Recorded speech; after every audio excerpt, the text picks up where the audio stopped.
Start now? I think so. I think so. Hari Om everyone. Jai Mata Di. Welcome to one and all. We at Powai Forum heartily welcome Srimati Radha Muralidharan, who is tonight's webinar presenter. At Powai Forum, generally we study Brahma Vidya and allied topics of Advait Vedanta. Today, Radha ji will enlighten us about the Sri Vidya and Sri Vidya Upasana. Let us briefly introduce Radha ji. Radha Muralidharan used to teach management students, which she gave up many years ago to spend her time in practicing and teaching Sri Vidya. Sri Vidya came into her life at very young age, and her guru compassionately initiated her to this parampara.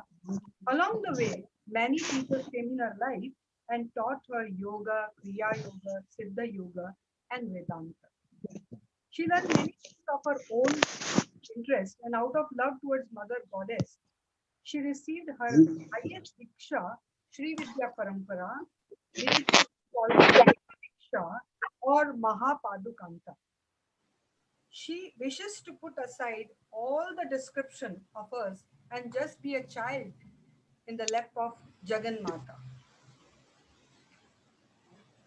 Now, I request Dr. Thimmappa Hegdeji, the reputed neurosurgeon of Bangalore and a popular Vedanta teacher as we know him, to speak a few words about our dear Radhaji, who is the presenter tonight.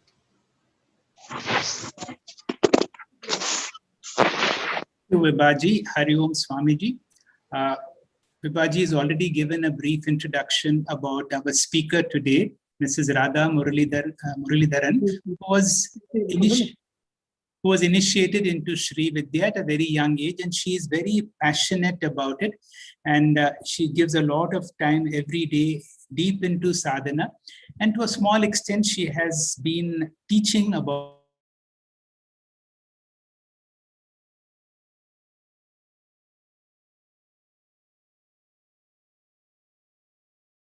Hegdeji, you can unmute yourself, yes. Because there were... Kindly unmute your microphone.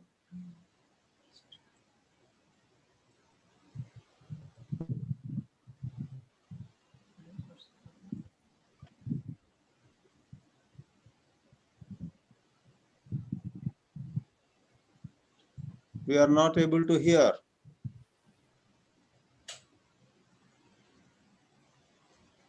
Hegdeji, please unmute your microphone. Sorry, I think the connection got lost. Am I audible now? Yes, yes. Yes. Yeah. Oh, I'm really sorry. I do not know at what stage. Anyway, she, as Vibhaji has already said, she has been initiated into Sri Vidya and has spent much of her life doing various sadhanas in connection with Sri Vidya, and only recently she has started training. She has waited a long time before she is able to internalize the intricacies of Sri Vidya. Prior to that, she has attained masters in English and mass communication. She was teaching management for many years until she moved to Port Blair, where her husband was the general manager of an ITC hotel. She's been in she worked for her PhD, was on the final thesis level, but she suddenly decided to give up everything and pursue her interest in Sri Vidya itself. She has been inspired by various acharyas, and one of the acharyas who's influenced a great deal is Swami Anubhavanandaji. She is an integral part of our study group, the Param Vedanta group, and I'm extremely happy to have her speak at the 4x Forum. Hari Om Swamiji. Wonderful. Yes, we welcome Sri Vidya ji to start her presentation. Param Pudya Swamiji, Chidanandji, Sadar Pranam, and Sadhvi Vibhaji Pranam, and Dr. Hegde and all my friends and fellow Vedantins and my Sri Vidya sadhakas and my Sri Vidya Guru, Sri Mohan Guruji, said he will be joining the session today. If Guruji is around, my pranam to Guruji also. I would like to start with a small prayer to the Mother Goddess. Sri Vidyam Shivavama Bhaga Nilayam Hrim Kara Mantrojvala Shri Chakrankita Bindu Madhya Vasati Srimad Sabha Nayaki Srimad Shanmukha Vignaraja Janani Srimad Jagan Mohini Meenakshi Pranatosmi Santatamaham Karunyavara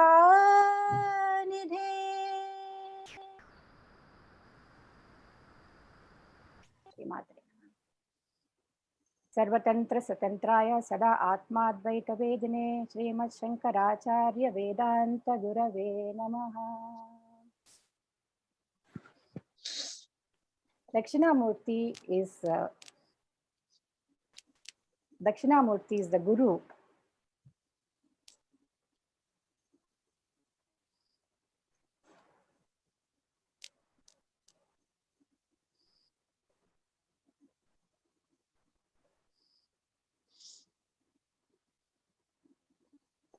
I'm sorry, I have lost some connection here. Dakshinamurti is the guru for the parampara of Sri Vidya that I follow. And of course, Adi Shankaracharya is the main person who has brought Sri Vidya to this level that it is today. During the Shankaracharya's time, am I audible? Yes. Yeah. During Adi Shankaracharya's time, as we are all aware, there were a lot of sects which were following various narrow-minded philosophies, and there were lots of worship, and there was no order, there was no structure, these all things were not in an orderly, structured manner. Our society is always dynamic, so every time there are new concepts, the society keeps evolving, and at some time it becomes totally dysfunctional. And at such times, we are blessed with people like Shankara Bhagavad-pada, who themselves come down to reorganize, and the work that he has done in the field of Advaita Vedanta. And Sri Vidya is not different from Advaita Vedanta, and that is what I want to bring home that point tonight. Because Vibhaji was mentioning that all along in Powai Forum, they were having lectures only pertaining to Advaita Vedanta. Sri Vidya is a part of that Advaita Vedanta philosophy only. It complies with those thought processes only. There was no unity in those times. There was diversity, but there was no unifying God.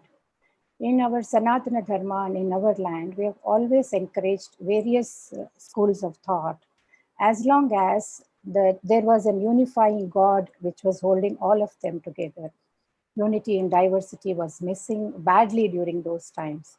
So Shankaracharya had to step in, and the foremost work that he did in this field was to bring in 6 sets of worship, that is called Shanmata Sthapanacharya. He has brought into 6 kinds of godheads, if I can use that word. One is the Shaivism, where Shiva is the presiding deity, and Vaishnavism, where Mahavishnu is the deity worshipped, and Sauram, where the Surya Bhagavan, the sun god, is worshipped, and Ganapatyam, where Ganapati, Mahaganapati is worshipped, and Shakteyam, where the Bhagavad Swarupa is taken as Devi, and Skandam or the Kartikeyam, where Subramanya Swami or the Murugan is worshipped. These 6 sects were organized, and they were so structured that the rituals or the mantras, yantras, whatever they followed within those confines of those sects, they were all according to the Vedic way of life. It was according to the Vedic sanctions. It was not out of the Vedic sanctions. And here, what is of interest to us today is the Shakteyam. That is the Bhagavati worship of Bhagavat Swarupa. Ishvara Chaitanya Shakti, that is all pervading the universe, is taken as a female form or a Devi in Shakteya worship. Now again, in Shakteyam, there are 10 Mahavidyas, Dasa Mahavidyas they are called. Here in Dasa Mahavidyas, the Adi Parashakti is the same, but she will have different qualities and different approach and different orientations to her. Like the one is Kali Dasa Mahavidya, which Paramahamsa Ramakrishna followed, and Tara. The third one is Tripura Sundari or Sodasi. This is of importance. This is Sri Vidya. Then Bhuvaneshwari, Chinnamasta, Tripura Bhairavi, Dhumavati, Bagalamukhi, Matangi, and Kamalatmika. These are the 10 Mahavidyas, and Sri Vidya happens to be one of these Dasa Mahavidyas. That is the third one of Dasa Mahavidyas. And this was of most interest to Shankar Bhagavad Pada. Why Shankaracharya had taken so much of interest in Sri Vidya, why his involvement was so intense with Sri Vidya, why there were so many hymns, and the foremost and the most celebrated one is Saundari Lahari, where Shankar Bhagavad Pada himself composed hymns about Sri Devi. The whole of Sri Vidya practices are kept in a coded form in Saundari Lahari, and this is a very important text for all Sri Vidya sadhakas, and this was given to us by none other than Shankar Bhagavad Pada. In Shakti Upasana, there are so many devatas, so many female gods, but all of those female gods and all kinds of those worships is not equivalent to Sri Vidya. Why, we will see as we go ahead, as we move ahead in our lecture tonight. In Shakti Upasana, there are so many Ugra Rupas. There are so many devatas who have got Tamo Guna, Rajo Guna, Sattva Guna, Pradhana devatas are there. Like when the devata is of Ugra Rupa, which means the energies are very raw, and the practices they sometimes follow are not according to the Vedic diktats. So they might follow Kshudra Upasanas and all are also there, where so many things are done, like the sadhana is done in a graveyard or in a forest, and there were so many things like liquor is used, and in Vamachara and Kaulachara, so many practices are incorporated, thinking that these will lead to easiest way of fulfilling the desires. Well, all these devatas in the Shakti Upasana can grant and fulfill your worldly wishes, but that is not what we are looking at people who are introduced to Shankaracharya and his Advaita Vedanta philosophy. We are looking for moksha, but Sri Vidya is capable of giving both bhoga and moksha, bhoga moksha pradayini. So when you come into the fold of following this upasana or this paddhati, all the dharmic desires that a sadhaka has, because a man who is hurting, who is hungry, and who is not fulfilled with the basic desires of life, he cannot look for moksha. Moksha is not for somebody who is hungry, who is striving to make both the ends meet, and who is not happy with whatever situation that he has found himself. Some solace has to be offered to that jiva. So whatever is the dharmic desires, those desires will be definitely fulfilled by Ma Bhagavati. And then slowly she herself will take you into the moksha marga in Sri Vidya. Now, because she is bhoga moksha pradayini, Adi Shankara had so much of involvement and interest in this particular Sri Vidya Upasana. Now, any devata if we have to ask for moksha from any devata, the devata has to be trigunatita. They should be beyond the qualities of sattva, rajas, tamas, right? And they have to be beyond the spheres of existence. Most of us understanding of moksha is, when I get mukti, I will go to Kailasha, I will go to Vaikuntha, or I'll go to Manidvipa where Devi resides. But that is only Salokya Mukti. You will stay only in that sphere of existence. But that is not ultimate mukti. Mukti is something, a devata who can give you mukti has to be beyond the lokas, all the dimensions of existence, lokatita.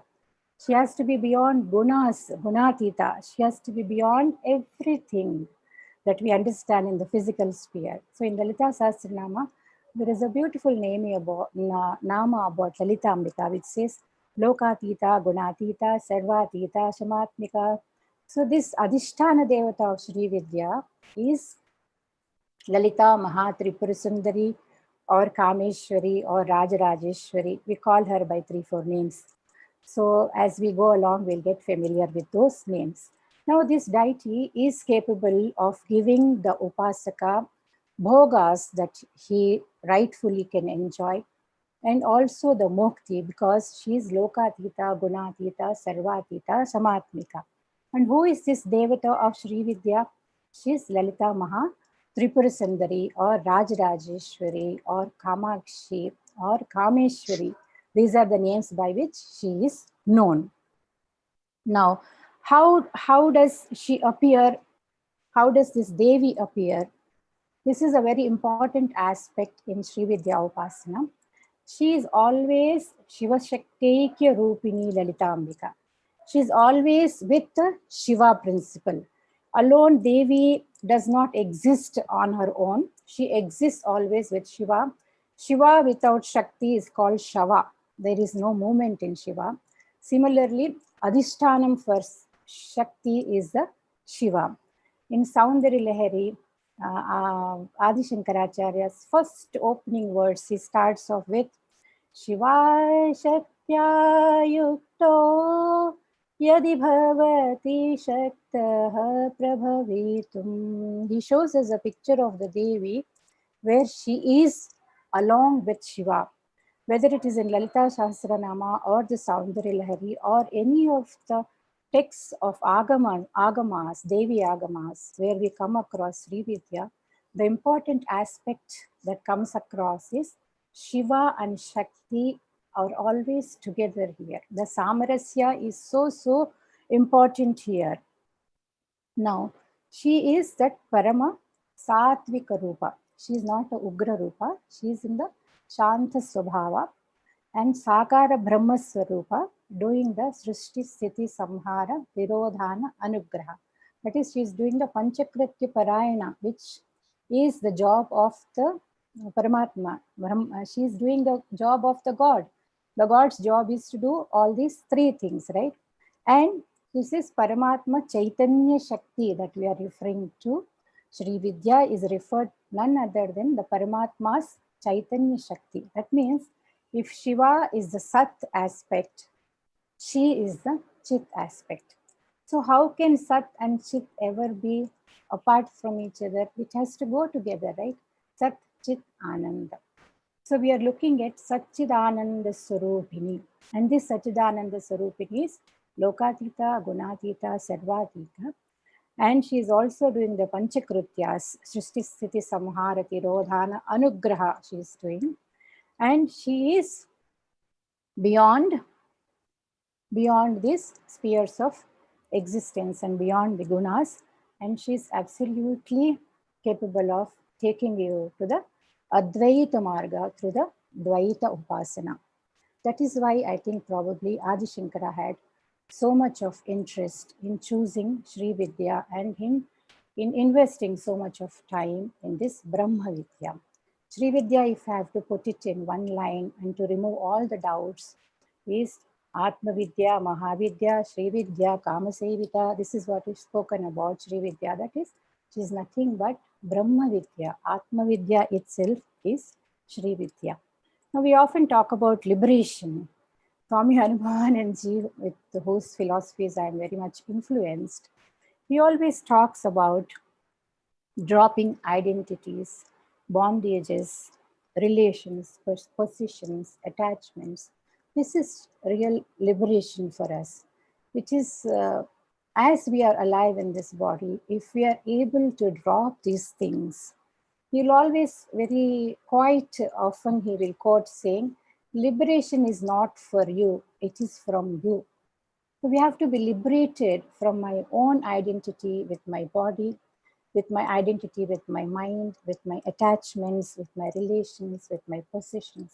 So mukti is from my own self. I have to get mukti, this personality that I have built over so many years and put on so many qualifications to it. So whenever somebody asks about my introduction, I'm not very comfortable because I feel only when somebody truly drops all the identities and becomes a nobody, only then we can step into such kind of deep upasanas to understand the mysticism and depth in such kind of upasanas. One has to keep aside all that we have, accomplishments that we have got in the material plane. Swamiji would always say that in the line of sadhana, beauty, wealth, possessions, and all those degrees, your education and everything becomes a major hurdle because you never want to let go of your identity associated with this. Because in a world, you have to become somebody always. We always tell our children that you study well, you become somebody, you be somebody. Well, I'm not saying that is wrong, but it is so deep inside us that when we really walk the path of self realization, this becomes a major hurdle for us how to drop all the notions that I have about myself. Now, this is all about Sri Devi's Swarupa for us to understand that we are moving towards the Brahma Vidya sadhana, and this is not something that is going to take us away from the highest truth. Pum rupam va smared devi, stri rupam va vichintayet, atva nishkalam dhyayet sachidananda vikraham. Now, Paramatma Tattva is not visible. It does not have a form. It is neither a female nor a male. And to see and worship the Paramatma Chaitanya Shakti as Matru Swarupa, the mother goddess herself, is called Sri Vidya. Now, I think only in the Sanatana Dharma in our land, we have such facilities where we can call the all-pervading God as mother. And this is such a beautiful way of looking at God, our orientation towards God and the whole thing, because the bond between a mother and child is so, so pure, so beautiful. Because mother's love for the child is always unconditional. And if the child is willing to just be the child that he is with the mother, like, a mother never looks at the qualifications of the child, whether you are educated, whether you are clean. You may be an ugly, dirty child playing in the mud, but mother really picks him up and washes him and, loves him, right? So this is a beautiful way of addressing the Paramatma Chaitanya Shakti as my own mother, because we know the emotions involved as a mother and as a child. So it becomes very easy for us to relate to God. Otherwise, we think of God as somebody, some abstract thing sitting in some faraway loka, unavailable to me. But when you call as mother, all the bhavas, the emotions, the devotion, the love associated with the relationship itself becomes your foundation ground to hold on to this path. Now, human beings cannot comprehend the unknown, and it has to be brought down to the level of our understanding. We know that time is a relative principle because in this planet itself, Like we are having a class here and the participants who would have joined us from US, it is night for us and it is day for them. We have so many time zones in this earth planet itself. And we also know that there are so many Brahmandas, that is what the Shastras and Puranas tell us. So we have our own time cycles, and there are different time zones, time cycles. There is a cosmic time above all these time cycles. And what our rishis and seers have done is they have merged their time cycle with the cosmic time. The cosmic time is not linear like we understand past, present, and future. It is one living present moment. In every sadhana, the goal is to bring ourselves to be now and here. If there is anything at all going to happen spiritually in our life, it always happens in the moment now and here. These are very two important aspects for any sadhaka to understand. So when the rishis had reached this dimension of understanding, when they were able to tap into the living present moment, all the secrets of the Srishti Rahasyas, the Paramatma Tattva, the higher knowledge, the knowledge of the vast, it became available to them. But now, how does our rishis, whatever they have understood in that state of, in that dimension, how are they going to reveal this knowledge or speak about this knowledge or share this knowledge with us? It is not possible because this sphere is avang manasa gochara. It is not available to the speech. The words cannot describe the truth. They cannot do the justice to the truth. And the mind cannot understand it because we have somewhere bypass the mind to reach that stage. So what is the best alternative they had was to put all this vast knowledge into diagrams, into yantras, into symbols, and into mantras, and so that whatever they were trying to say, reveal to us, the import is not lost by doing all these things.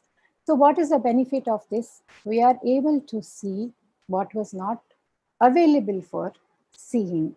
This is because of the great work of our rishis. So the Sarvavyapaka Chaitanya Shakti, which was not syncing with our time cycles, they have synced it for us and they've brought the vast knowledge in the form of yantras and symbols and diagrams and all. In Sri Vidya, there are three important aspects. In fact, five. One is the sadhaka, and Guru is of utmost importance in this journey. Then the Sri Devi herself, the Devi's qualities that we have seen. And then there is a yantra and a mantra. So Devi, yantra and mantra become the composite of the whole of Sri Vidya sadhana. We saw what Devi was. She was the Shiva Shakti Rupini, able to give us that moksha and whatever our legitimate desires can be fulfilled. Then this yantra will not. Upasakanam karyartham brahmano rupakalpana. So out of immense compassion of Mother Goddess, the knowledge of this vast is ready to be available to us in the form of an yantra when we invoke her. So what she has done, so the Sarva Vyapaka Shakti, we are not able to catch it because it is so subtle, it is beyond our mind. So for our sake, because she is Avyaja Karuna Murti, her compassion has no bounds. This Karuna, I don't think there is any equivalent word in English. The closest is compassion, but we will do with that word. Because of her Avyaja Karuna, she has consented to become an instrument in our hands, the Sri Yantra. So to understand this Sri Vidya, one has to go inward. That is Antarmukha Samaradhya, Bahirmukha Sudurlabha, Lalita Sasnama says. But unless and until one goes inside, starts looking inward, this Sri Vidya, as long as you are caught up with the sense objects and the senses and the mind, there is no way you are going to get any closer to Sri Vidya or any Upasana for that matter of fact. Now, it needs a seeker to go inward one has to have an intuitive heart to understand all these things. The heart has to open up. And unshakable faith in the Shastras, in the Gurus, and in the Devi herself, that she will take me through thick and thin once I've decided to walk the path. And the most important qualification above all, the single most important qualification is to be childlike, stretch our hands, and with lot of devotion, bhava. Bhava is very important in Sri Vidya. Bhava, bhavana, bhakti, bhavani, bhavana, gamya, they say, because she is only available to us with the bhavana. That is the only mode, channel that we have to reach her. With her compassion, she bends down and picks us up. And if we are fortunate to get the right guidance, a right guru, I've been so fortunate to be blessed with a very nice guru in Sri Vidya. And this is the safest and the surest way to attain Atma Jnana or Atma Vidya. This Sri Vidya is described in Agama Shastras, Tantra Shastras, but the Moolam is Vedam. Now, Sarva Tantra Swatantra Dakshinamurti Rupini is another name for this Lalitambika. Here, why Guru plays such an important role, why this is a safe way, is because your Guru is not sitting somewhere inaccessible in Himalayas or somewhere in the forest. He initiates you and he walks across with you till the end. Now, my Guruji especially, even when I call him at 2 o'clock, 1 o'clock in the night, he is available for you. What, ma, what is that bothering you? He will say. So, as we live, and most of them are householders, the Sri Vidya Gurus, because this is how Shankaracharya had planned. Because if your Guru is an householder, he has an address to stay, you always go to him with your problems, with your feelings, wherever you are getting stuck in your sadhana, when you need to go ahead. He is there to guide you as a father, as a mother. He guides you in the worldly matters and also in the spiritual matters. It becomes a huge support system for you to keep walking the path. And he is always there available for you.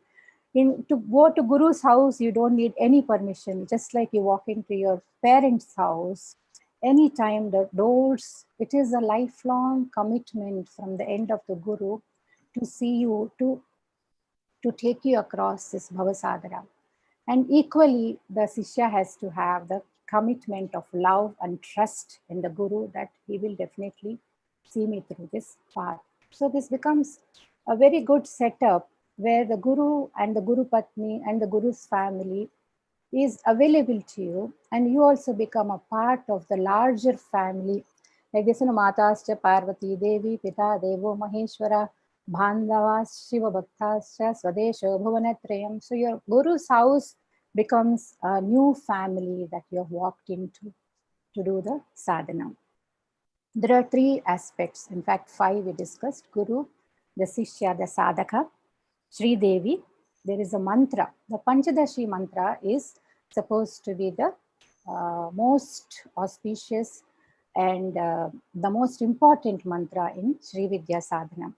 The Panchadashi mantra is nothing but the Sukshma, the subtle body of the Sri Devi.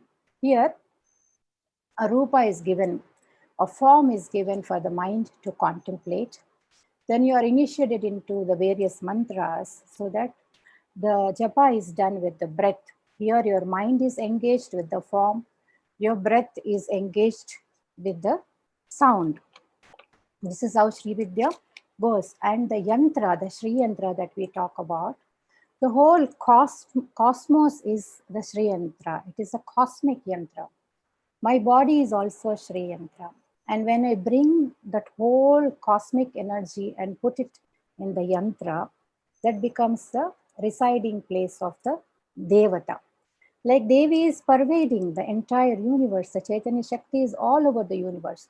So the entire universe becomes her residing place. My body is a Sri Chakra. So my body becomes a residing place for the Devi.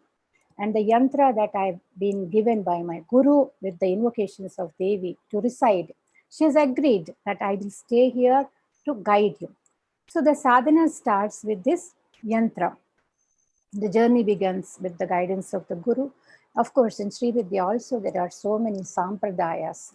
The Samayachara, Vamachara, Mishrachara, Kaulachara, like that. But what Adi Shankara has propagated was the Samayachara Sri Vidya, which my Guru's Parampara also follows. Now, this Sri Vidya is an energy field. When we say Shakti, we are talking about energy, we are talking about current. Now, if you give it a form, it becomes a Vigraham. If you give a Shabda to this energy field, it becomes a mantra. So every sound has got a form. So through this sound, to the mantra, the subtle form of Devi is already invoked in our breath, by our breath. So this is how the sadhana goes in Sri Vidya. Mantra, yantra, and the devata. Initially, we see her in the external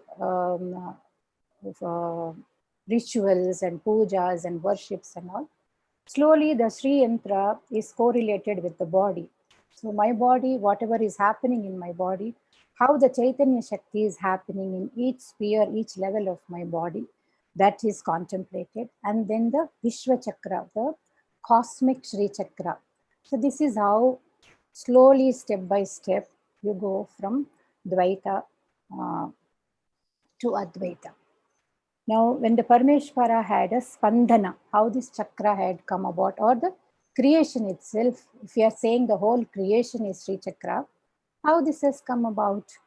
In the Tantra Shastras and Agama Shastras, the description of the Sri Chakra is given totally. It is not possible to explain entire Sri Vidya in half an hour, 45 minutes class, but I will try to bring out the most important aspects in the limited time that is given to me.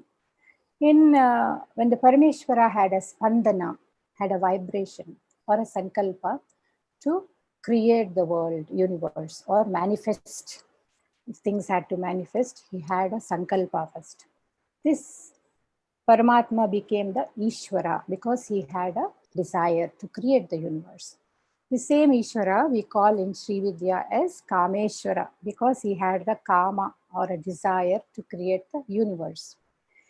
Whatever is a Sankalpa Shakti of the Ishvara, that is given a name called Kameshwari or the Tripura Sundari or the Adhisthana Devata of Sri Vidya is Kameshwari. Kameshwara, Kameshwari, the Samarasyam has to be maintained.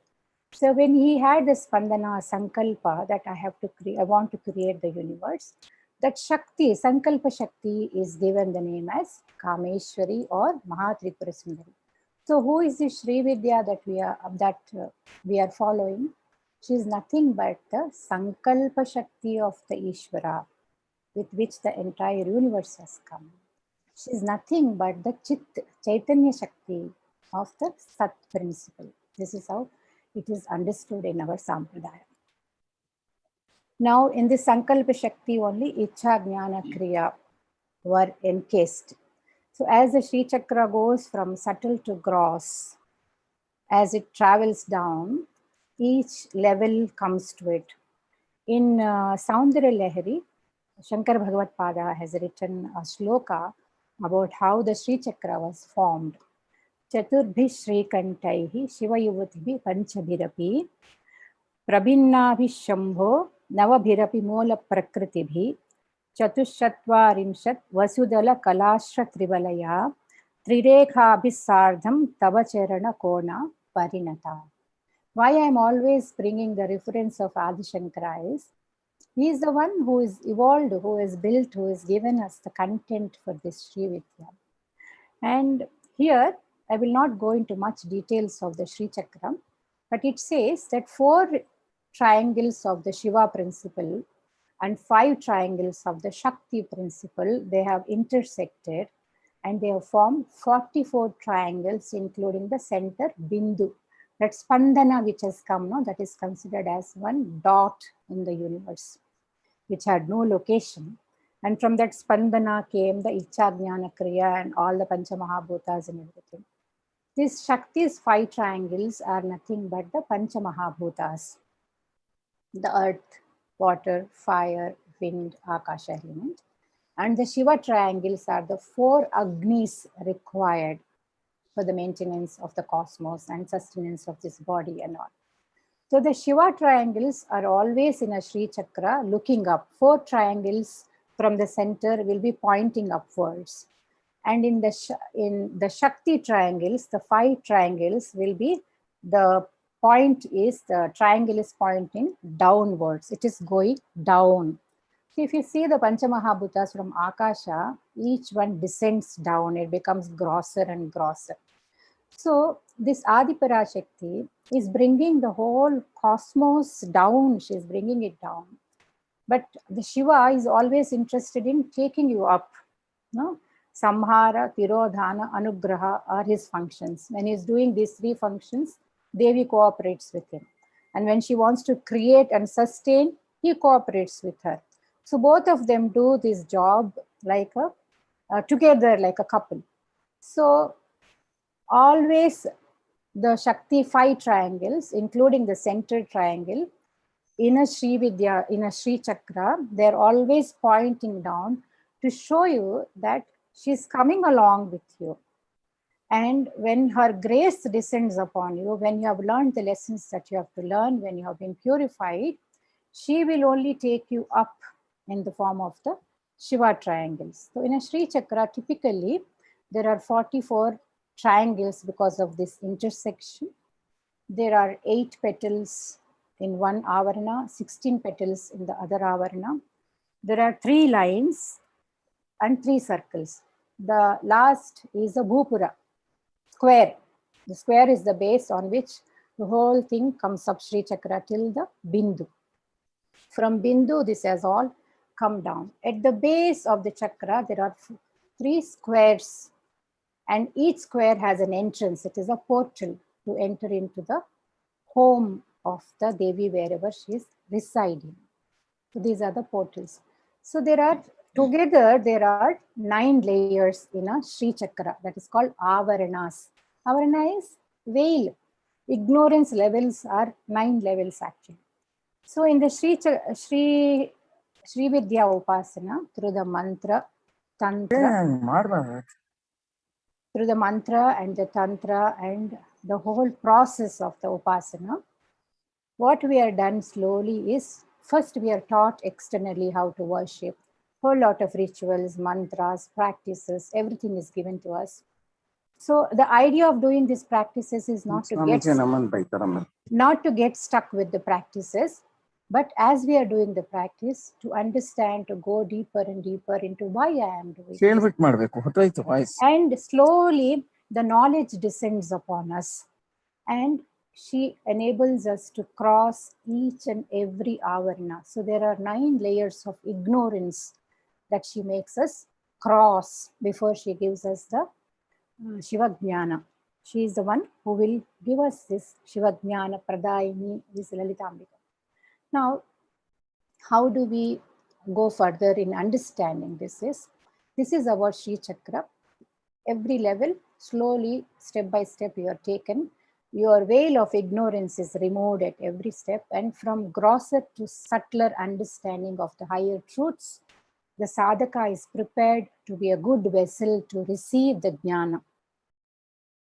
So the bindu, the point, the spandana point in the innermost triangle is of very importance in Sri Vidya. This is a potential non-dual Shiva and Shakti. They are not 2. But for sake of convenience of understanding, we are splitting them as 2. But they are not 2. They are one non-dual principle. And this bindu is the potential of the universe. The entire potential of the universe ready to be manifested is lying in this bindu. Now in this bindu, we've talked about Shiva and Shakti. Shiva, Sankalpa and Sankalpa Shakti, both are in a non-dual form. Here, we understand both of them as Prakasha and Vimarsha. Prakasha is Shiva principle, the light principle. If he is the light, she is the one she is the Vimarsha. She is reflecting that light, or she is bringing down, she is spreading that light. And because of her distribution of that light, The entire universe is visible, including the Shiva. Like for example, when we see the sun rise in the skies, the sun rays are coming to us. Because of the sun rays, because of his own light, he becomes visible to us, right? And everything else also gets visible because of his own light. So he reveals himself because of his light.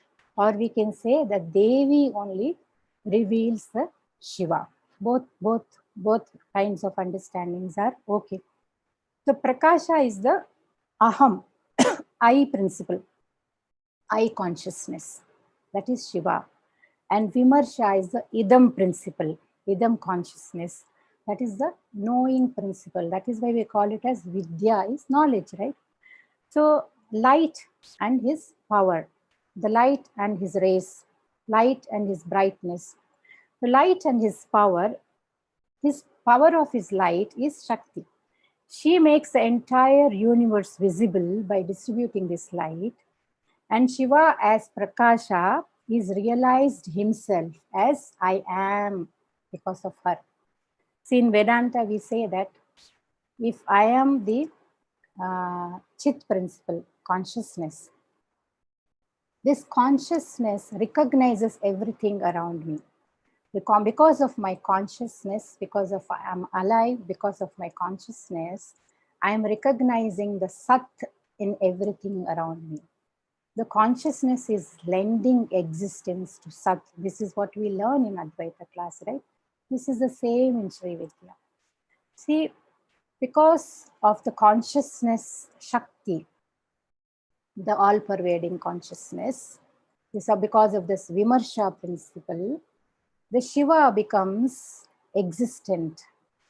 He realizes I am. Otherwise, his absolute consciousness I am comes because of the Vimarsha Shakti of the Devi. That is Sat Chit Anand. That is how it is taken in Sri Vidya. Now, only she, in her light, in her knowledge, only the Shiva is revealed always. That is why she is called Shiva Jnana Pradayini. So, where this Shiva Jnana happens, in Sri Vidya, the Atma Shakti, the Shakti within me, the Chaitanya which is moving and enabling me to do all the activities, walking, talking, sleeping, hearing, seeing, all these things that are happening in me. This Atma Shakti is sought in Sri Vidya, and that is the deity of the sadhaka. It takes the sadhaka from the worldly to the otherworldly dimensions in the process of Sri Vidya Upasana. What happens? The veil is removed slowly, and the Atma Darshana, or the Shiva within us, is revealed because of her Vimarsha Shakti. She is capable of doing this. Now, I will explain it further. Like, for us, when we enter into the sadhana of Sri Vidya, the day begins with Rashmi Mala Stotra. As soon as you get up, even before you brush your teeth, you remember your Guru sitting on top of your head. He's here nowhere. Guru Padukas are placed here. Then my Devi is sitting in my heart and doing all the things that this body is functioning, the energy behind functioning of all the activities in my body, in the universe, everywhere is because of her. So my attention, my awareness is slowly taken to what is working behind the scenes. So morning onwards, the sadhana starts. I remember the Rashmi Mala, all the mantras, the vidyas given by my Guru as sun's rays coming to me. This is how the bhavana is done. We go for a bath, we feel the Devi inside me, sitting the Atma Chaitanya Shakti in me. I am bathing her, I am doing Abhisheka to her. Whatever activity that you do, before you are a sadhaka, it is a mundane daily course activity. But when you come into Sri Vidya, you are seeing the principle that is working behind the scenes. Your attention has to go there. So what happens in everywhere, everything, who is seeing behind me? Who is thinking behind me? Who is knowing behind me? These kind of thoughts are cultivated slowly. So no matter whatever I'm doing, earlier it was ordinary activities, but now the ordinary activities have become divine activities. When I bathe, it's a divine abhisheka. It's no more an ordinary activity. When I wake up, when I sit, when when I sleep, whatever I'm doing, this becomes Leela. The activities are divinized. So you've already moved to a divine sphere from a human sphere. Like Adi Shankara beautifully says in Saundarya Lahari, Japo Jalpa Shilpam Sakalamapi Mudra Virachana Gati Pradakshinya Kramanam Asana Dyahuti Vidihi Pranama Samvesha Sukamakhilam Atmarpanadrisha Saparya Paryayastava Bhavatu Yanme Vilisitam. He says so beautifully. Whatever I utter is my ordinary utterances become the hymns to the Devi. If I am walking around, that becomes pradakshina I am doing for the Devi. If I'm eating, I am offering naivedyam to the Devi. If I lie down, I am doing the prostration to the Devi. So what does Shankara mean by this? That as you grow in sadhana, every activity that you are doing is divinized. Whatever I am doing, it is considered as worship for the Devi. So your transformation, there has to be a paradigm shift from normal activities. The same normal activities, when the awareness comes in us, they become the divine activities and act of worship. So whatever I do with ease in my day-to-day life, if I think in my mind, bhavana, right? Bhavani bhavana gamya. So the bhavana has to be, I don't think there is an equivalent word to bhavana, but lot of devotion, love, understanding, thinking, so many things put together, the bhavana word comes and so many emotions go into it. So if I do this kind of practice every day, that no matter what I'm doing, sitting, talking, eating, praying, bathing, sleeping, everything is an act of worship, because the chit principle which is working behind the scenes, my mind has caught up with that. So I've become more mindful, I've become more aware, more sensitivity has come for me to recognize that subtle principle. If I see a flower, the principle behind the beauty in the flower, the fragrance in the flower. So this is how the upasana is done. It's not for sitting 1 hour praying, doing your japa, and then getting back to the regular activities of life. If this way sadhana has done, it will take long time to reach our goal. Our every breath has to become mantra. Every act has to become the sadhana. So when I say that she is the one who takes us to Shiva, I want to tell a small story about Jnana Samandar. Jnana Samandar was one of the 63 Nayanmars, and he was, when he was just a 3 years old baby, his father used to go, father and mother were both pious, and they used to pray to a Shiva called Thoniyappar in their village. So one day when the father was going to the temple, this child cries and he says, I want to come with you to the temple. He's a baby of 3 years old. He's hardly learned to speak. So father takes him and he puts him, makes him sit somewhere, because the father wants to take a dip in the temple pond before going to the temple of the Lord.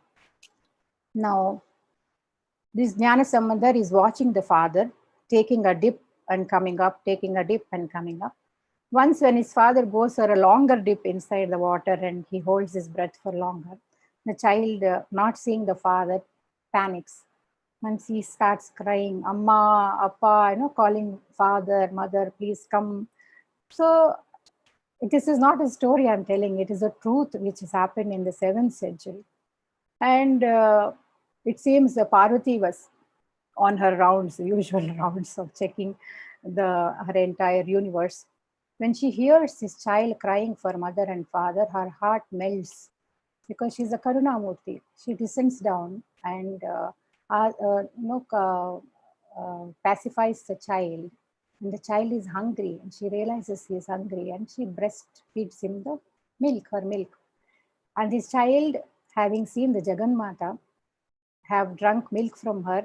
He's so satisfied. He sits, and the father goes for a dip, and he goes to the temple, and he comes back and he sees milk drooling from the mouth of the child, and he says, "Whom have we asked for milk? Who fed you all these things? What happened? What did you do when I was not around?" And imagine he's only a baby of 3 years old, and immediately he doesn't know what to say. He doesn't know who came and who gave. So then Shiva and Parvati both appear in front of him, and he starts composing hymns. He describes, he opens his mouth and he sings, "I am seeing the Shiva who is having earrings, who is having a moon crest on his head, who is sitting on a bull." This way he describes the entire scene, and everybody is sitting there. This child is hardly able to speak, and in such chaste Tamil, he is singing these songs of the Lord and the goddess. And then he's named as Jnana Samandhar. So because in Tamil, Shri is Thiru. So Thiru Jnana Samandhar, out of respect. So this is one example of how she first comes down and she has fed him Jnana. Now because of her drinking her milk, he has got the Jnana, and with the Jnana, he could see the Shiva. So she is the one who brings Shiva into our understanding. The Prakasha and Vimarsha aspect has to be very well understood, because this is the foundation on Sri Vidya. Now the Atma within me is the Atmaiva Parokta Devata. Lalita Vishwavigraha is the Haigriva Swami tells the Agastya Maharishi this. He says, "Who is this Lalita? Nothing but the Atma within me." And the same Ishvara Chaitanya Shakti is spread out as the Vishwarupa in the entire universe. Now, seeing and experiencing the Ishvara Chaitanya Shakti in me and in the whole universe around me is the aim and goal of Sri Vidya when one is still alive in this very body, in this very life. Now, what we have done in Sri Vidya, we have caught hold of the Chit aspect. We have gone to the Vimarsha aspect, because that is so easily available. We are seeing how she is functioning in my body, in the world, and in everywhere. So I have taken my awareness to the Chit aspect. Once I go to the Chit aspect, automatically she will reveal the Shiva in me. That is the principle of Sri Vidya. Because it is said in Shastra, Sat eva Chit, Chit eva Sat, Sat Chit eva Ananda. Right? So I am going from Chit to Sat. Both are the same. Now, after coming here, the Parashurama Bhagavan was a Sri Vidya Upasaka. After he has killed so many Kshatriyas several times, 21 times, I think. And when he's really, he gives oblations to his ancestors with the blood that he has collected from all these Kshatriyas. So ancestors get, really panic. He says, "Stop all this." And then he goes to Dattatreya Bhagavan. Bhagavan gives him the yantra, mantra, entire Sri Vidya, and he says, "Please practice this. This will lead you." And for 12 years, Parshuram Bhagavan does the Upasana of Sri Vidya. After 12 years, all his rajasic qualities subside, and then inquiry comes into his mind. Who is this Devi? What is this Upasana? What am I doing with my time? Who am I? Why have I come into this world? All these questions that a sadhaka should get comes into him after 12 years of practicing this Sri Vidya. And then he goes to his Guru, Dattatreya Bhagavan, and says, "Bhagavan, I have this inquiry. Who am I? Who is this Devi? What is happening in my life?" Then Dattatreya Bhagavan says, "Now you are eligible for the knowledge, because those practices itself were sufficient to kindle the inquiry in you. Now I will tell you the Tripura Rahasya." That's how the story goes. Now what I'm trying to tell here is, from Dvaita, from Devi is here, Devi is there, Devi is within me, my mantra, my yantra. From all these upasanas, slowly the aim is to come to Advaita. When the sadhaka reaches this state of Satyeva Chit Chiteva Sat, my Guru, myself, the Devi, the yantra, the mantra, everything becomes one. I see the oneness in everything. There is a Abheda Bhavana.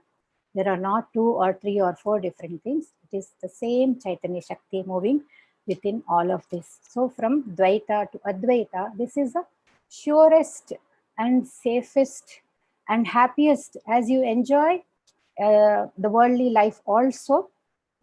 You are also moving towards the moksha without giving up much on.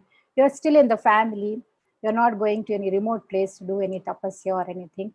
You're fulfilling all your duties. And also you have incorporated this way of thinking into your life. And this is how you step by step move to the same Shivajnana. This is the essence of Sri Vidya.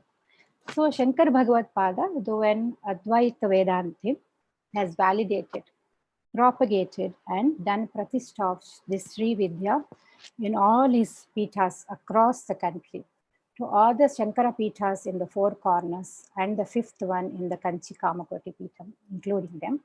Even today, the sannyasis, the Shankaracharyas, do the Sri Chakrarchana because they are the role models for us and they are validating and saying this is a sure way of reaching the Advaita philosophy of the Shankara. Atma Vidya, Mahavidya, Sri Vidya, Kama Sevita. We come this far. I think I've already taken too much of time. I will pause here. If there are any questions, we can take the questions. Thank you. It was really, really very good and very informative. It was, and what I was thinking that it's to separate, but now you have grouped it and it's not one and the same. Now I'll invite Swamiji. Yes, Swamiji can unmute and speak few words. Swami. Yes, yes. Friends, I am sure all of you had a fresh breeze of a different system.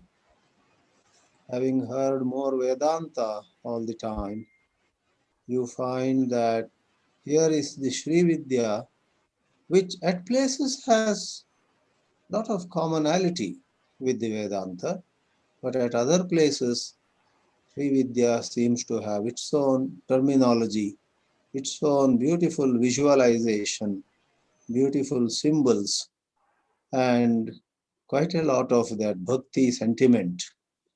And Vedanta never keeps bhakti away to lesser or greater extent.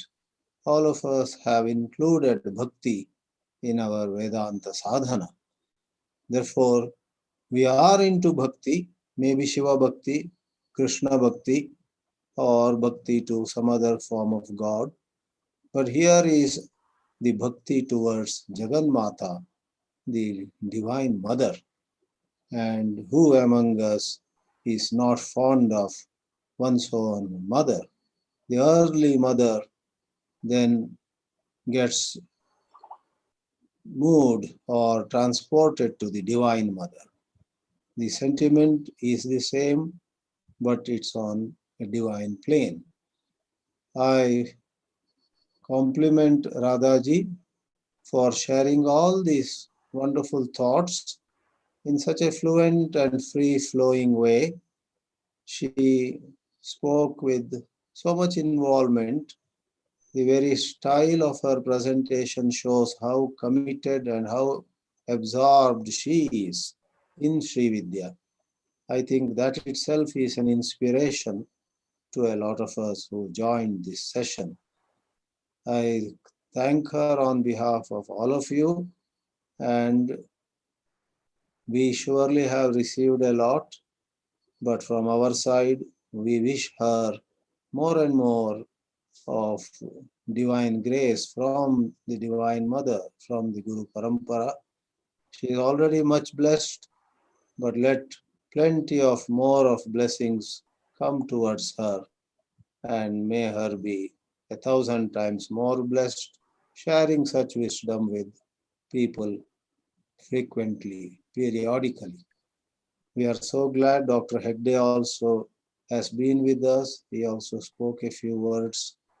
Through him, we have come to know so many wonderful students of the spiritual science, Adhyatma Vidya. So many of his associates have come to our circle also now in Powai Forum, and it is mutually enriching experience. Thank you, Radhaji. Thank you, Dr. Hegde. And may Jagan Mata bless every one of us. Om, Om, Om. I guess she will take some questions if participants have questions to ask.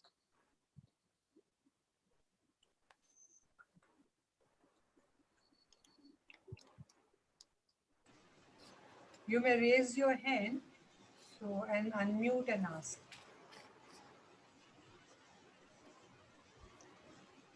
I think there are few questions in chat itself.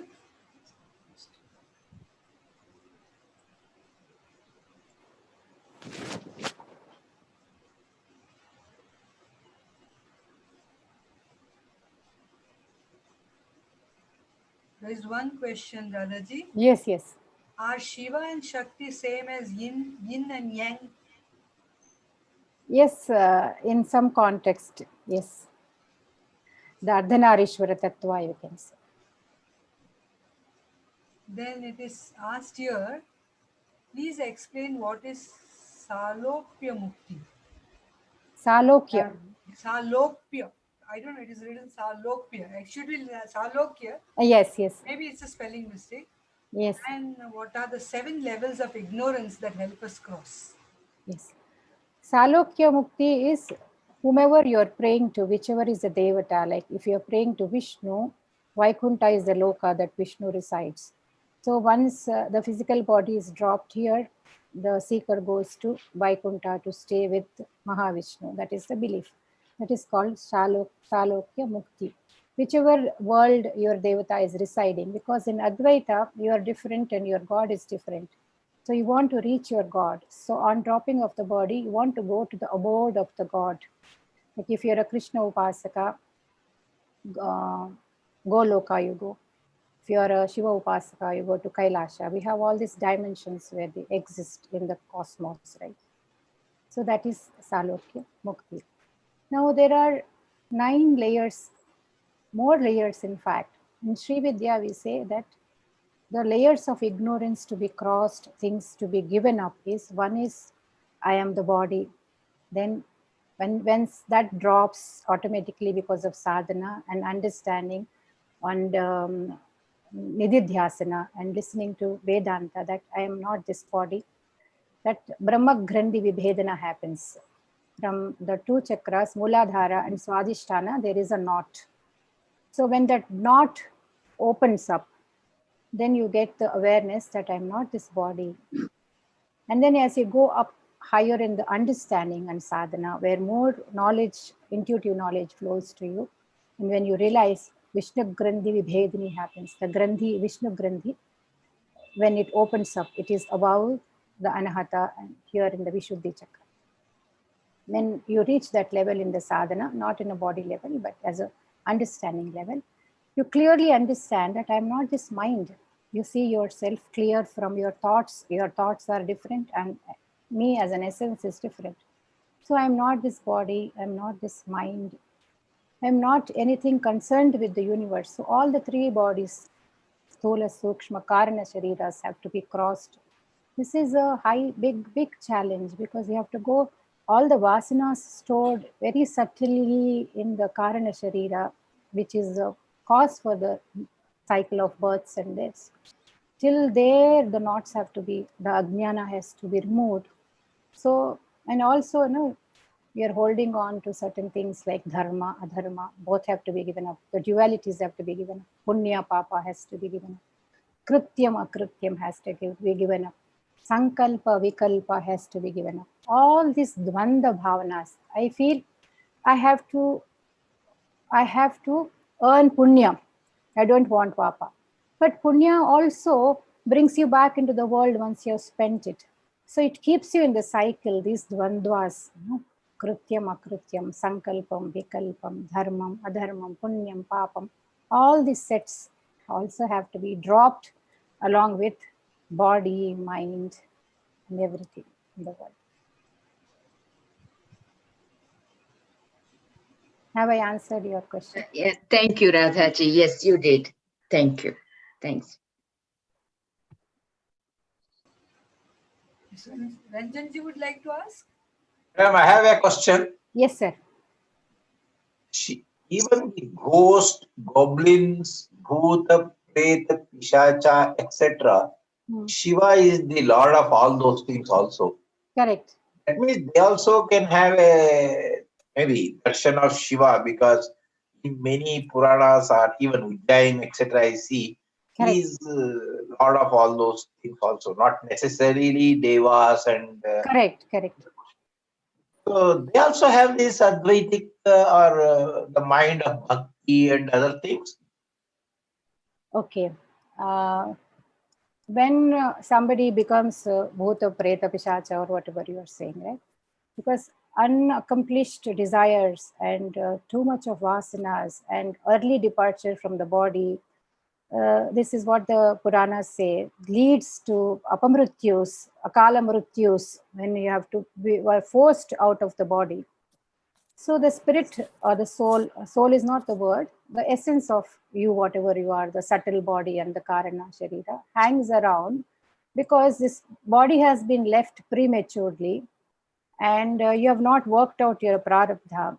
So in some dimension, all these things, these beings hang around. So that is why the Pitrukaryas are so important about the Panchakaryas that we do in the daily life. The Pitrukaryas has been given so much of importance, remembering our ancestors and releasing them from the karmas. And also there is a belief that any one person from the family moves into this Adhyatma Vidya, wherever there is a Bhagavad Mahapurana happening, wherever there is a Yajna, wherever there is a Satsang happening like this, places where people congregate and meet, there is immense energy of the God in that place working. That is Satsanga, right? We are discussing about God, about the Satchitananda Sarupa. So he's ever present here. So all these means, these ancestors, these Bhuta, Preta, Pisachas who have roaming around with our bodies, they tend to get attracted to these kind of places where they hear all these things. And even one person takes one step towards this Vedanta or this Advaita or to the God pursuit, the entire clan gets vimukti because of this one person's deeds. So it is so important to be in the satsanga and to practice these things, remember our ancestors. This is the only way that they will also go ahead with their journeys. Now would like to ask, please unmute your mic and ask. Mr. Yeah, I'd like to ask Vivaji. This is Ranjan this side. Okay, sure. Yeah, actually, I have a close friend, I think, who is also in practicing this Sri Vidya. And are there different levels in Sri Vidya practice? And then the second question was, I think somebody is also asking about the yin and yang thing. So I really don't know what that means. So maybe you can explain these both things. Both the question. Yin and yang is the male and female principle in each one of us.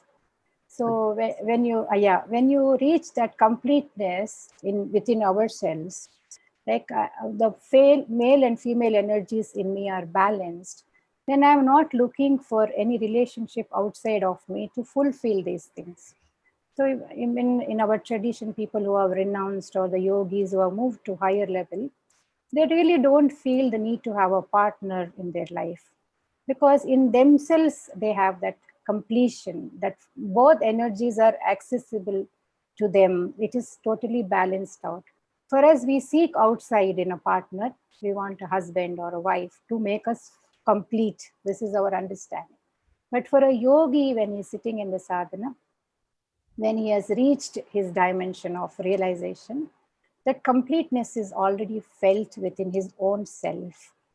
That is how this female and male principle has to be understood.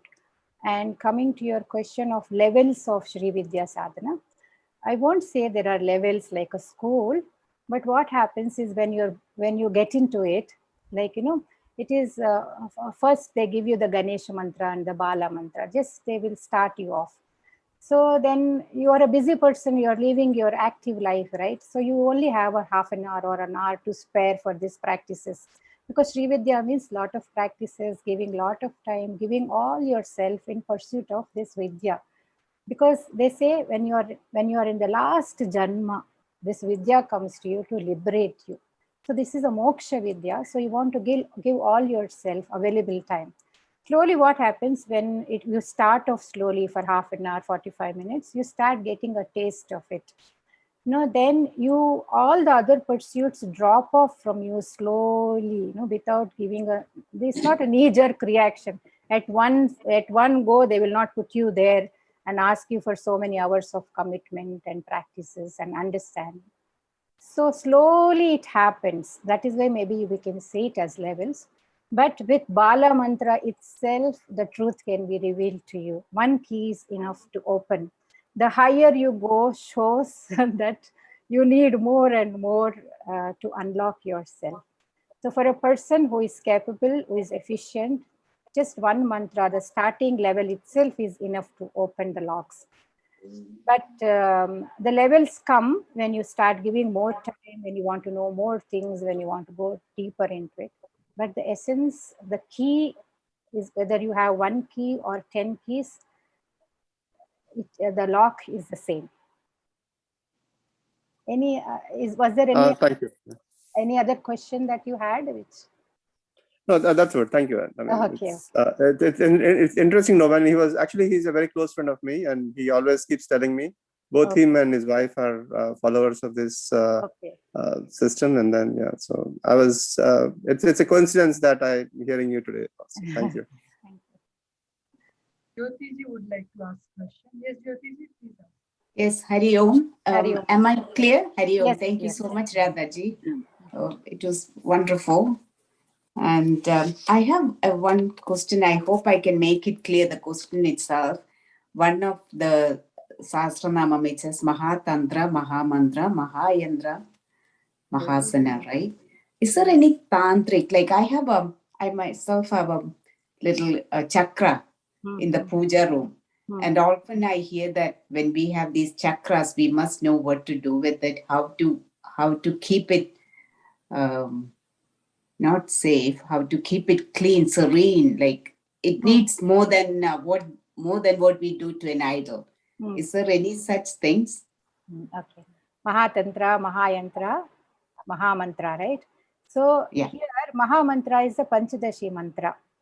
Mahayantra is the Sri Yantra itself is called mother of all yantras. There is no yantra which is so inclusive. It includes all the divine forces that one can think of in the cosmos. So once you start worshipping the Sri Yantra or start correlating with your body, you realize the essence of the whole universe is within me. Within the boundaries of the Sri Vidya, everything is covered. You don't have to look outside of it for anything. Now coming to the Tantra part, Tantra is a very misused word. It became very deteriorated during the times of Adi Shankaracharya because there were a lot of tantrics. The tantric connotation, the Tantra got a wrong connotation because of certain wrong practices, because they were involved in animal practices to please the lower order deities. There are always lower order deities, right? Ugra Rupas and Grama Devatas and these kind of deities. Nevertheless, they're also gods, they have also power, but their jurisdiction is very much limited to fulfilling only those worldly aspirations of yours to that extent. So using of liquor, using of involvement of sex, so many other things, practices which are not Vedic, they have taken some way away into the Tantra.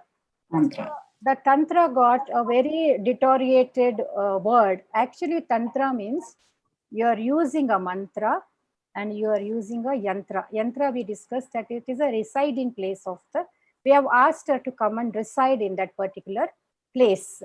Because any place a Devata cannot sit, it has to be in relation with the cosmic diagram. So this is a miniature of the cosmos that you are having in your house as Sri Yantra. So that reverence we give, that Devi we have asked her to sit here. So the yantra and the mantra technology, we are using the mantra and we are asked her to reside in a particular place. This technology, this process is called Tantram. Tantram is part of the Agama Shastras. So there, every sect that we discussed, Shanmatas, for Shivas, there are Shiva Agama Shastras, Tantras are there. So any Devata Upasana we do, whether we do Vishnu, Shiva, Ambal, or Suryan, Ganapatis, Murugan, whatever, there is a Devata. A Devata form is not decided by you and me. It is decided by the Devata herself. And this Devata, which you can see in the Stula form, gross form, subtly is represented by the mantra. That is a subtle form of the Devata. And the Yantra is the residing place.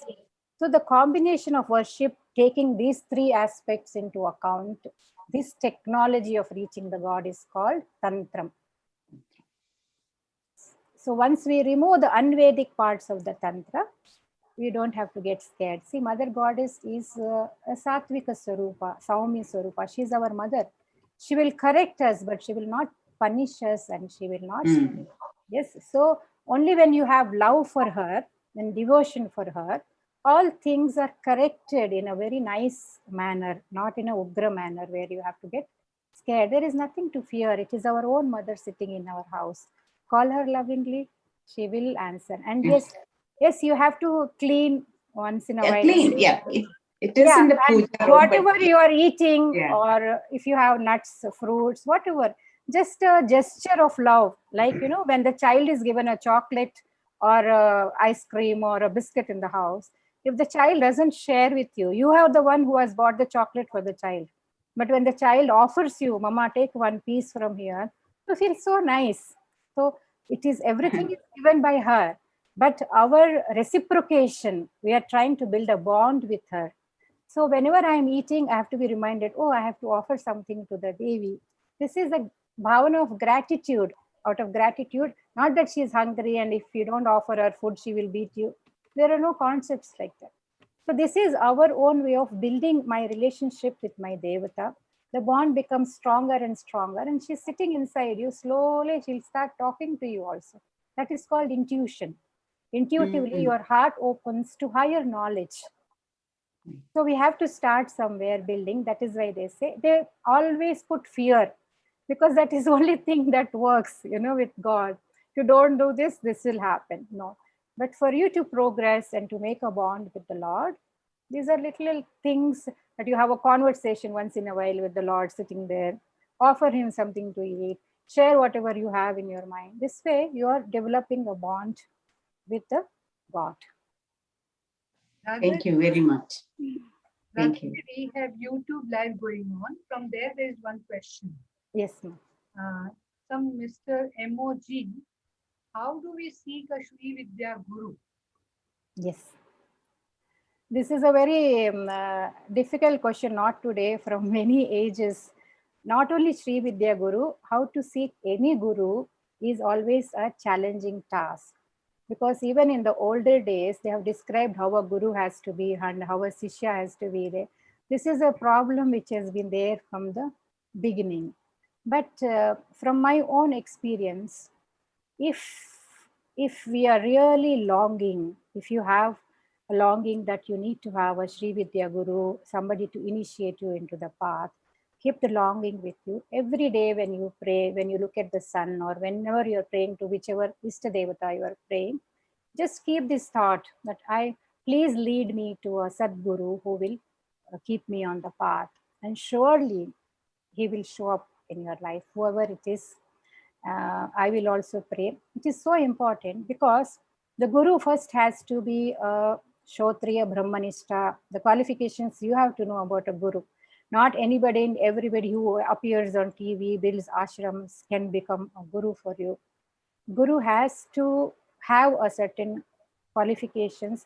Of course, we are not so big and we are not so grown enough to assess whether somebody has reached a particular, we will never be able to assess the full potential of our Gurus at any point in our life, because they are much beyond our understanding, our Gurus are. But small things, whether he has read the Shastras, whether the knowledge is there when he talks, whether that compassion, love, that ease you feel in his presence. So if you feel totally at home with your guru, and if you feel you can communicate, you can talk to him, and ask him whatever you feel, and he's available to give you. There are so many mass gurus, but they are not available to hold your hand and take you across, right?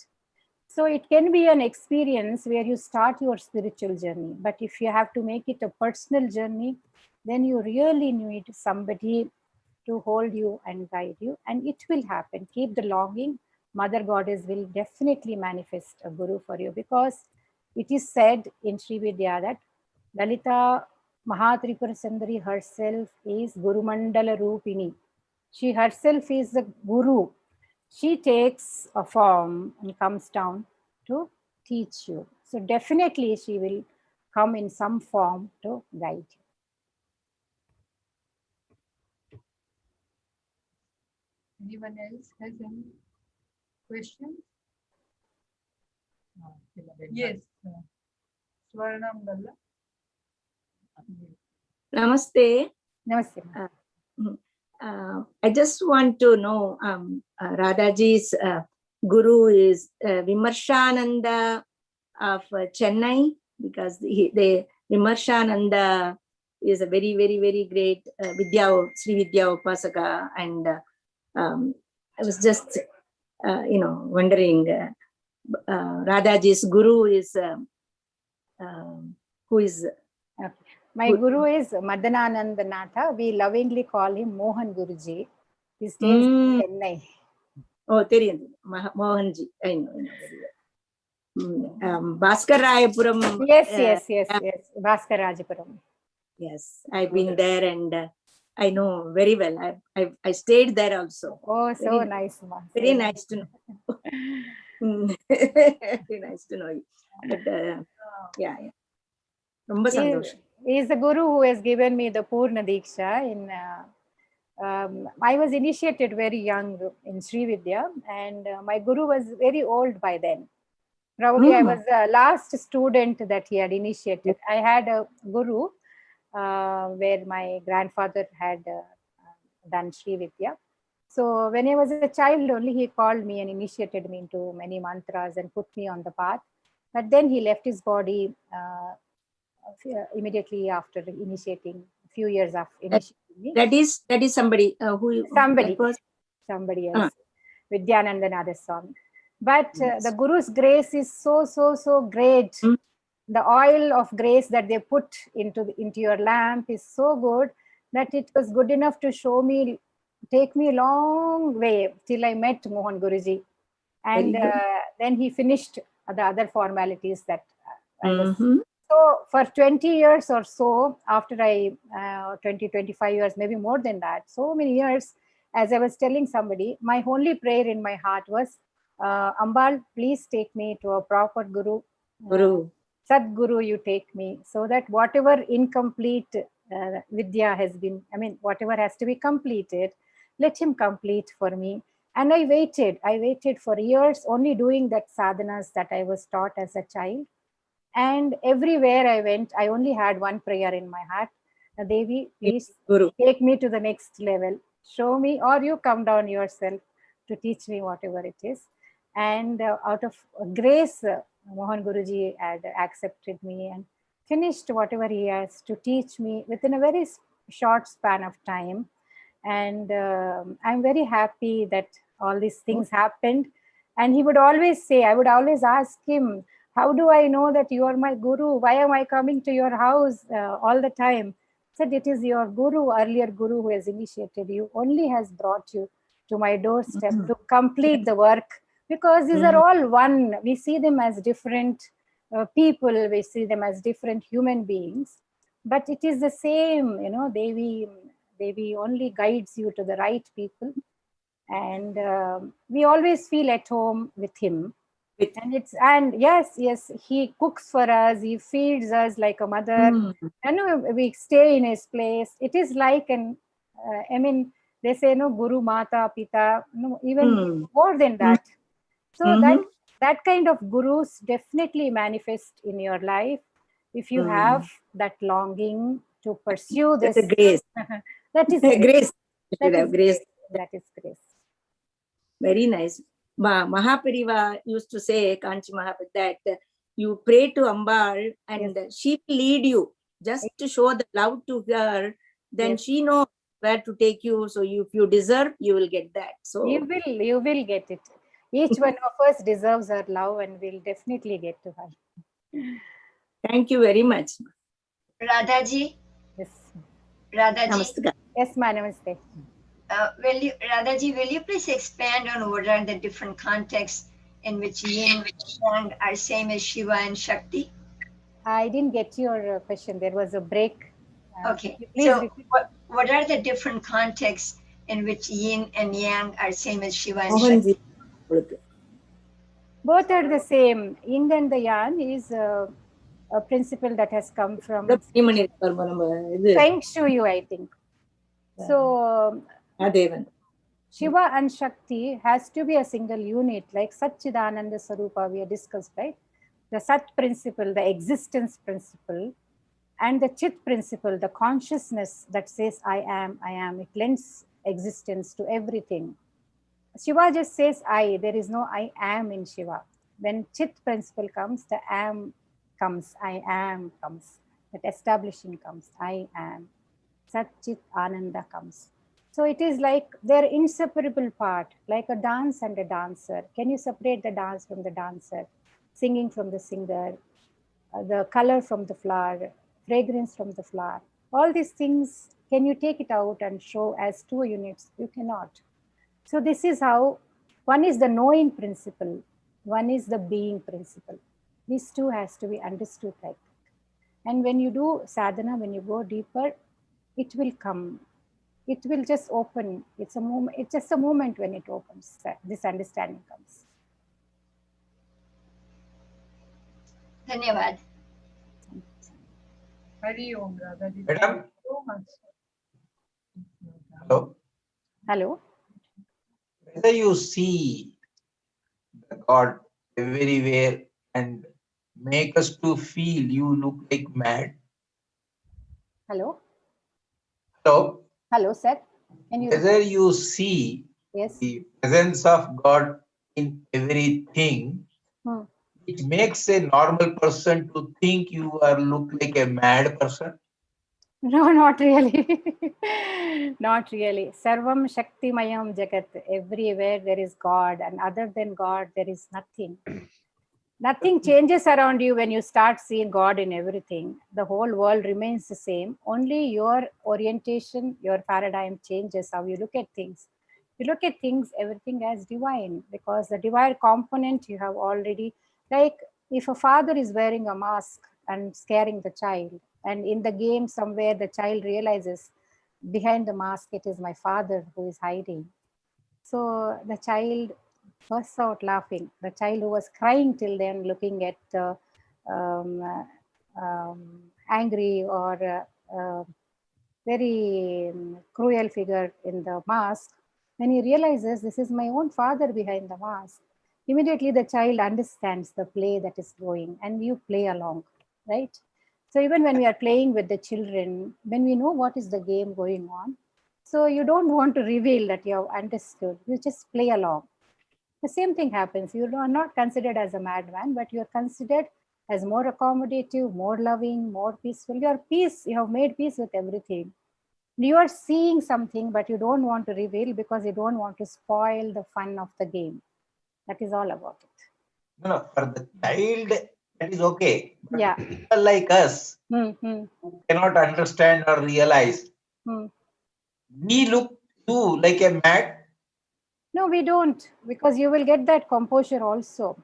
It is not that somebody will just come in front of you and give darshan to you. It will not happen. So others also realize you are a soul where you see the presence of Almighty everywhere. Because if you see Sadashiva, Brahmendra, so many stories, for a normal person, they were look like mad people only. They were, you read their stories. Correct. Times even though today there are some people who are lying here, there, etc. Maybe they are having that, I don't know.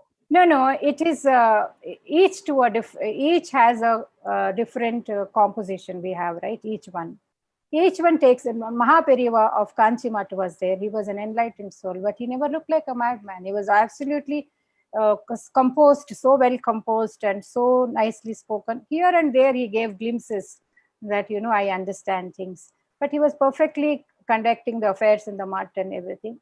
There are people who are totally gone into that sphere of intoxicated love for the God, because what happens is every Siddha Purusha, every enlightened master also has a project.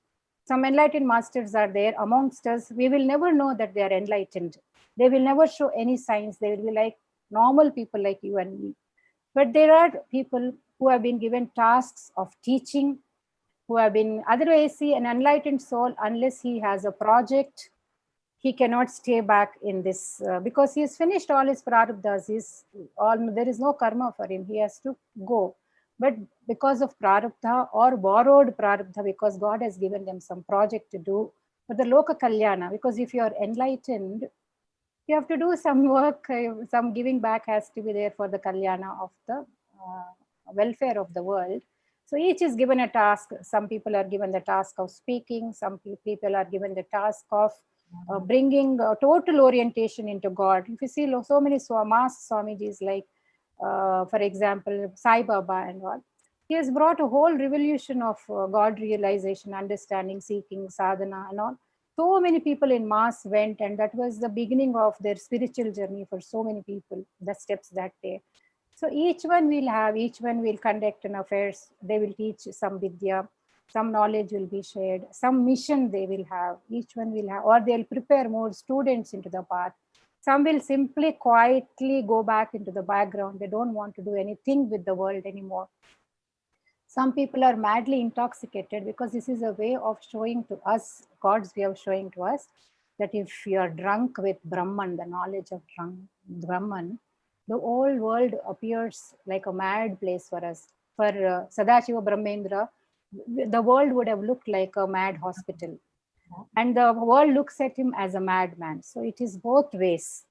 He also looks at the world as a people full of mad people. They are not realizing the truth. So this thought process is both ways. There are some like that, but there was Ramana Maharshi, who was absolutely composed and sitting right in silence. He also, he laid the foundations. So many seeds have been sown in that ashram, and so many enlightened souls have come quietly, and they're all doing work even today. So these are different ways of expression of enlightenment. There is no prescribed way that an enlightened master will be like this only.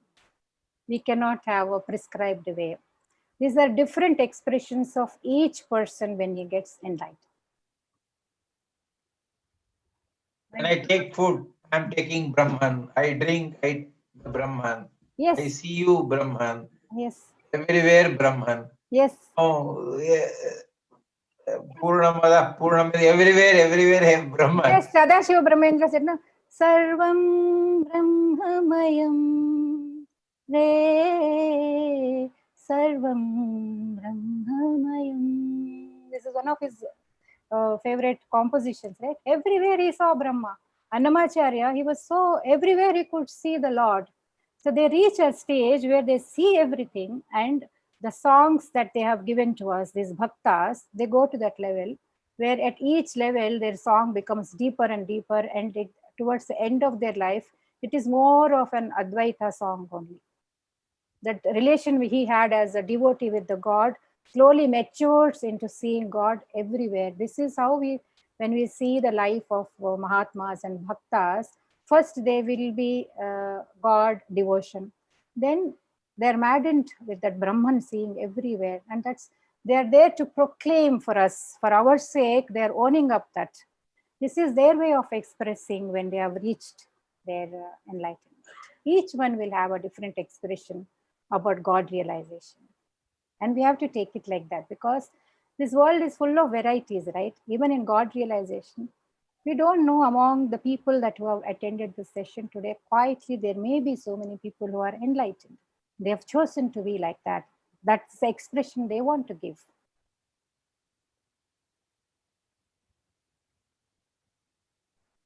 Thank you, Yes. Radhaji. It Yes. was There is one called Panchapreta something. Panchapreta Sanasina, Pancha Brahma Surupini. What are those Panchapretas? Panchapretas, The yeah. God is, the Lalita is sitting, I think. Yes. See, she is sitting on the Panchapreta Sanasina because What are those Panchapretas and why Brahma, she's yeah, I'll tell you. Brahma, Vishnu, Ishvara, and Sadashiva. Brahma, Vishnu, Maheshwara, Ishvara, and Sadashiva are the 5. They are doing the Panchakrityas. Brahma is doing the creation. Vishnu is doing the sustenance. Rudra is doing the Laya, dissolution. And Ishvara is Tirodhana. And Sadashiva is the Anugraha. She is sitting on a plank of Sadashiva is the base. That means her base is Sadashiva. Anugraha is her base. So all the 4 form the 4 corners of the cot that she is sitting in. It implies that Brahma to create, he needs Shakti. She is the Shakti. Without him, he becomes a Preta, dead body. Vishnu to do the sustenance, he needs the Shakti of Mahalakshmi. That Mahalakshmi aspect is the Ambal herself. Without her energy flowing in the Vishnu, he becomes a Preta. Without the Rudra energy, the Rudra becomes a Preta. So each one who is doing the 5 aspects of creation, sustenance, resolution, Tirodhana is concealing, and Anugraha is a grace. These are the 5 activities they are engaged in, all these of them. Brahma, Vishnu, Rudra, Ishvara, and Sadashiva. If the Shakti is principle is not there, the Chit principle is not there in them, they are equivalent to Shavas, Pretas. When she sits on them, they get energy to do all these functions. That is how this has to be understood. something like electricity is switched on. Correct. Motor starts and mixer is there, grinder is there, water machine. Correct. Washing machine, something like that. Yes, she is the main switch for everything to function. The electricity behind all the objects that are functioning in the world.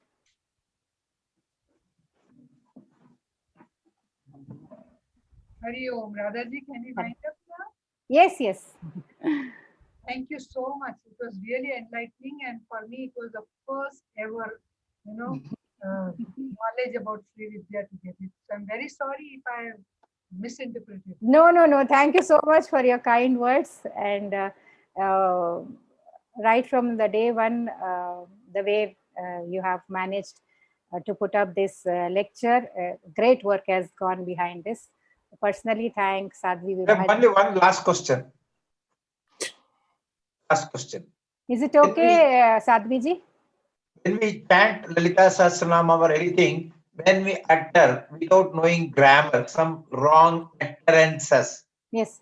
Bhavana, that is more important, or the Ucharana means the pronunciation is more important? Initially, the bhavana is important, because when the child is learning something new, even to talk, the children, the parents are very happy. Oh, my child is talking. Even if he's talking, uttering wrong words, the parents understand that he has just learned to speak. It is so sweet to my ears. It is like a parrot. We must see small children when they start to talk. It is such a joy to the parents and people around, all of them. But you should not do it purposely. When you are learning, when you are a child, ignorantly when you are doing, that is okay to start with. Don't be discouraged, but try and get somebody who can teach you the right pronunciations, because only when the pronunciations are correct, the correct kind of vibrations are created. This chanting happens because when the chanting happens, she comes there, the energy descends upon that place. So we have to make an effort to correct the chanting wherever it is. So Aparadha Kshama Stotram is always there, whatever I am doing out of love. But if there are any omissions and commissions, please forgive me. That we have to ask. So, and as we do that, slowly we have to improve on that. Thank you.